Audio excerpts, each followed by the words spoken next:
মানে হিমন্ত বিশ্ব শৰ্মা চৰকাৰে অকল গৰু বিক্ৰীয়ে বন্ধ কৰা নাই, গৰু গো মাংসই কেৱল বন্ধ কৰা নাই, লগতে আমাৰ শিৱসাগৰত যে লোকেল গাহৰি বিক্ৰীও বন্ধ কৰিছে। এইটো এটা অত্যন্ত দুৰ্ভাগ্যজনক কথা। এওঁলোকক আচলতে সিন্ডিকেট লাগে। লোকেল গাহৰি বিক্ৰী কৰিলে তেওঁলোকে কমিশ্যন নাপায়। লোকেল গাহৰি বিক্ৰী কৰিলে কমিশ্যন নাপায় কাৰণে কিবা অজুহাত উলিয়াই সদায় তেওঁলোকে লোকেল বস্তুবিলাকৰ বিক্ৰীৰ ক্ষেত্ৰত বাধা প্ৰদান কৰে। পাঞ্জাবৰ পৰা যেতিয়া গাহৰি আহে বা হাৰিয়ানাৰ পৰা যেতিয়া গাহৰি আহে ট্ৰাকত, তেতিয়াহ'লে তাৰ কমিশ্যনৰ ভাগ পায়। অসম চৰকাৰৰ মন্ত্ৰীবিলাকে কমিশ্যন পায়। গতিকে আমাৰ শিৱসাগৰত আটাইতকৈ বেছি, আমি শিৱসাগৰতে চাগে জনগোষ্ঠীয় মানুহ বসবাস কৰাৰ কাৰণে আটাইতকৈ বেছিকে গাহৰি বিক্ৰী হয়। এতিয়া শিৱসাগৰ নিচিনা ঠাইখনত এতিয়া ইয়াৰ লোকেল গাহৰি বিক্ৰী কৰাটো বন্ধ কৰি দিয়াটো হিমন্ত বিশ্ব শৰ্মা চৰকাৰৰ এটা চক্ৰান্ত। এটা এটা ভয়াৱহ চক্ৰান্ত, লোকেল গাহৰি বিক্ৰী কৰিবলৈ বন্ধ কৰাটো। তো এতিয়া তেওঁলোকে কেতিয়াবা কোনোবা মানুহক, মুছলমান মানুহক বা খ্ৰীষ্টিয়ান মানুহক বা অন্য কোনোবা জনজাতি মানুহক গৰু খোৱা বন্ধ কৰিব খোজে, গো মাংস। কেতিয়াবা আহোম মানুহৰ গাহৰি খোৱাৰ ওপৰত তেওঁলোকে বাধা আৰোপ কৰে। আমাৰ শিৱসাগৰত এতিয়া কৰি আছে, লোকেল গাহৰি বন্ধ কৰি দিছে।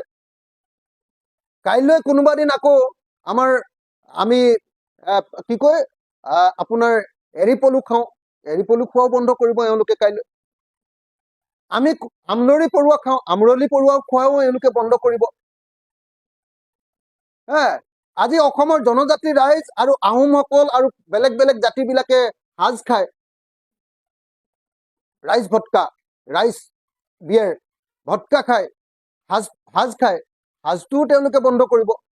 মুঠতে হিমন্ত বিশ্ব শৰ্মা এই চৰকাৰখনে কি কৰিব খুজিছে যে অসমৰ জনজাতিৰ মানুহ, অসমৰ খিলঞ্জীয়া ভূমিপুত্ৰ মানুহবিলাক, অসমৰ খিলঞ্জীয়া জনগোষ্ঠী নৃগোষ্ঠীবিলাকৰ খাদ্যভাস আৰু নৃগোষ্ঠীবিলাকৰ আচাৰ আচৰণ আৰু ৱে অফ লাইফ, সংস্কৃতিৰ ওপৰত তেওঁলোকে আক্ৰমণ কৰিছে। এইটোৱে হ'ল কথা। কেতিয়াবা মুছলমানক আক্ৰমণ কৰা দেখুৱাই লৈ তেওঁলোকে জনজাতি কোনোবা খ্ৰীষ্টিয়ান মানুহে খোৱা গো মাংসও বন্ধ কৰি দিছে। কেতিয়াবা তেওঁলোকে লোকেল গাহৰি বিক্ৰী কৰিব নোৱাৰিবা বুলি শিৱসাগৰত গাহৰি মাংস বিক্ৰী নিষিদ্ধ কৰিছে,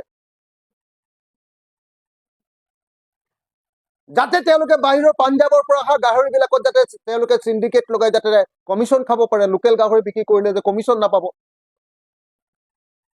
গৰু মাংস বন্ধ কৰিছে, কিন্তু গৰু বিক্ৰী মনে মনে বন্ধ কৰা নাই। খেতিয়কবিলাকৰ, আমাৰ গোটেই শিৱসাগৰ জিলাত খেতিয়কবিলাকৰ হাহাকাৰ অৱস্থা। এতিয়া ৰাজমাই বজাৰত গৰু বিক্ৰী নহয়, কোনেও গৰুক নিকিনে। অথচ সকলোৱে জানো যে আমাৰ মিচিং মানুহ, আমাৰ কৈবৰ্ত মানুহ, আমাৰ আহোম মানুহ, আমাৰ কোচ কলিতা মানুহ, এই গোটেই মানুহবিলাকে আমাৰ এই গোটেই, আপোনালোকে যদি চাই শদিয়াৰ পৰা, শদিয়াৰ, তাৰপাছত আপুনি চাব তিনিচুকীয়া জিলাৰ দধিয়ালাইকা, তাৰপিছত আপোনালোকে যদি চাই আমাৰ শিৱসাগৰ জিলাৰ গোটেই নদীপৰীয়া অঞ্চলটো, একেবাৰে নদীপৰীয়া মানে দিখৌমুখ, দিচাংমুখ, যিমান আপুনি কয় গোটেই অঞ্চলটো, তাৰপিছত মাজুলীখন, তাৰপিছত গোটেই ধেমাজি জিলাখন, জোনাইখন, তাৰপাছত আপুনি লখিমপুৰ জিলাখন, এই অঞ্চলৰ খিলঞ্জীয়া মানুহবিলাকে গো পালন কৰাটোৱে হ'ল আটাইতকৈ ডাঙৰ খেতিৰ পিছত আটাইতকৈ ডাঙৰ ব্যৱসায়। গো পালন কৰাটো, পশুপালন কৰাটো।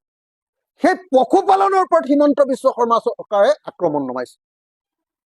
তো মুছলমানক আক্ৰমণ কৰিবলৈ গৈ, মুছলমানৰ খাদ্যভাসৰ ওপৰত আক্ৰমণ কৰিবলৈ গৈ গোটেই আমাৰ খিলঞ্জীয়া মানুহবিলাকৰ গোটেই জীৱন যাত্ৰাৰ ওপৰত, ইনকামৰ ওপৰত আক্ৰমণ কৰিছে। সেইকাৰণে মই অতি সোনকালে দাবী জনাইছো, ৰণোজ পেগু ডাঙৰীয়াক ক'ব খুজিছো যে ৰণোজ পেগু ডাঙৰীয়া, আপুনি কেবিনেট মন্ত্ৰী, আপুনি কিয় মিচিং মানুহৰ এই যে গো পালনৰ ওপৰত হিমন্ত বিশ্ব শৰ্মাই এই যে নিষেধাজ্ঞা আৰোপ কৰিছে তাৰ ওপৰত আপুনি কিয় এষাৰ মাত মাতিব নোৱাৰে? ভুৱন পেগু এতিয়া ক'ত গ'ল? মিচিঙৰ প্ৰতিনিধি ক'ত গ'ল? কিয় মাত নামাতে? আজি মাজুলীৰ বিধায়কজন মিচিং মানুহ, তেওঁ কিয় মাত নামাতে একবাৰৰ কাৰণে?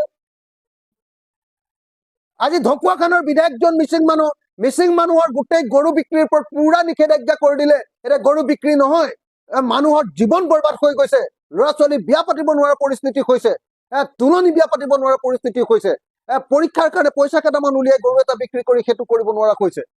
এনেকৈ অসমৰ খিলঞ্জীয়া মানুহৰ পেটত গুৰ মাৰিছে হিমন্ত বিশ্ব শৰ্মা চৰকাৰে।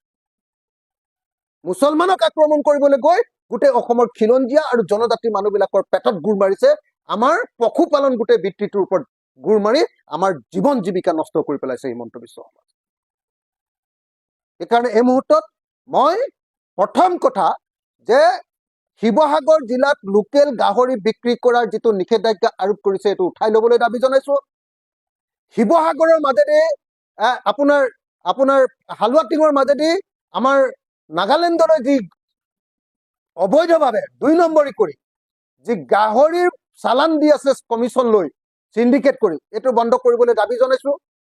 আমাৰ লোকেল গাহৰি বিক্ৰী কৰাৰ ব্যৱস্থা কৰিব লাগে, লোকেল গাহৰি পালকবিলাকক সহায় কৰাৰ ব্যৱস্থা কৰিব লাগে, এইটো আমি দাবী জনাইছো।